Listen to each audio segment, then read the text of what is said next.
Hey everybody, back in the garage today doing a few little projects to the C7 Corvette behind me. I have quite a bit of stuff to do to the Fox body, but I have to order some parts for that, so over the next few months I'll probably start having some videos of things that's going to be going on again with that car.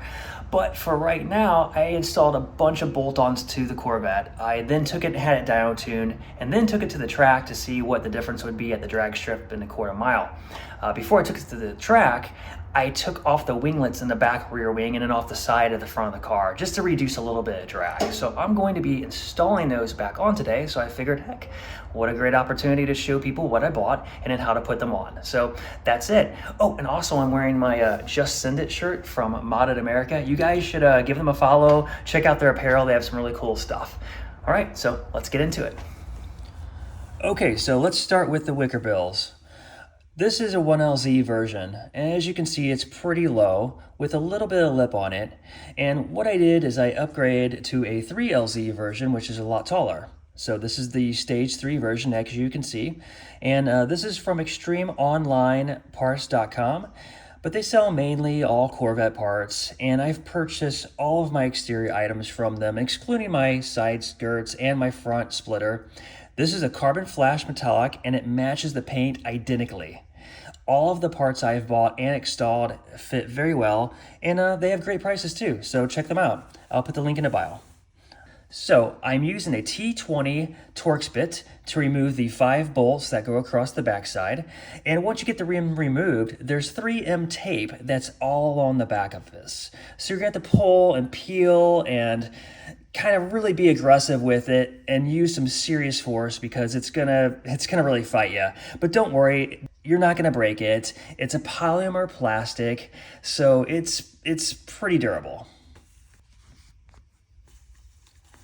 All right, now with it off, you can see there's the 3M tape that's left on behind it. Now, you can scrape all of this off if you want and put new 3M tape back on, or not even put anything back on at all.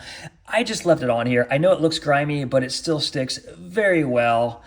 I've had this Wickerbill on and off probably about 4 or 5 times now, and it still has a lot of stick to it. So it's really your call what you want to do here.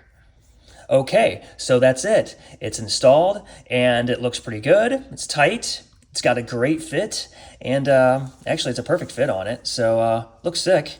So I'll get the other side going, and we'll move up to the front and put the winglets on the front splitter.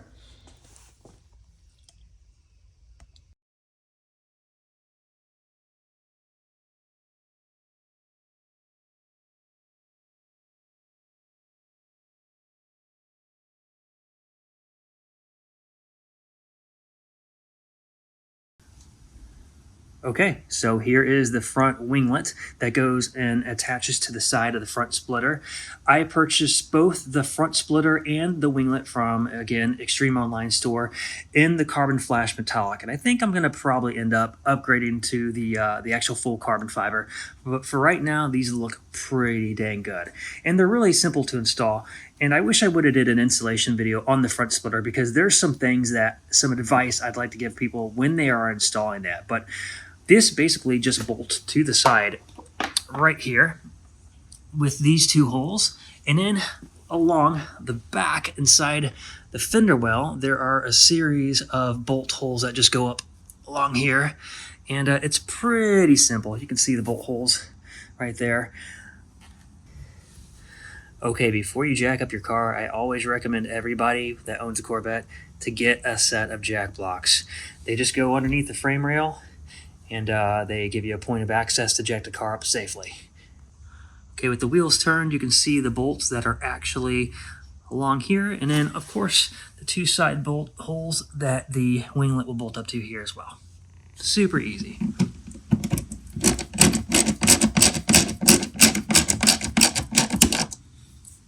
Okay, so they're all in. One of the things I want to point out is if you buy a brand new splitter, it probably will not have the holes drilled in the sides, so you'll have to drill the holes in the splitter first. The other thing is Extreme Online, actually when they send the kit, they give you a bolt that's about, this long. Not a lot of stretch to really bolt this together. So I actually ended up just going to the hardware store and picking up a 5/16 1-inch bolt and nut and washer that matched. So I could actually, you know, have a little bit more breathing room when it comes to sliding that bolt in there and having the room on the inside.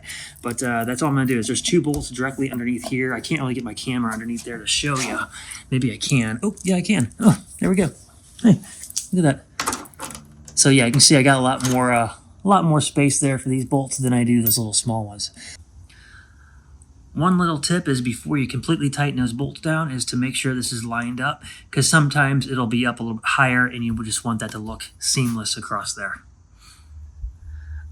Another piece of advice is if you have to drill holes in your existing splitter to bolt this up, all you need to do is just bolt this up on the backside, take a silver magic marker and mark where your holes are at inside here, and then remove it again, and then just drill your holes with a 3/8 drill bit. So just want to mention that in case anybody wants a quick way to do that. So once I get those on, that's it. It'll be bolted up and we'll move to the other side.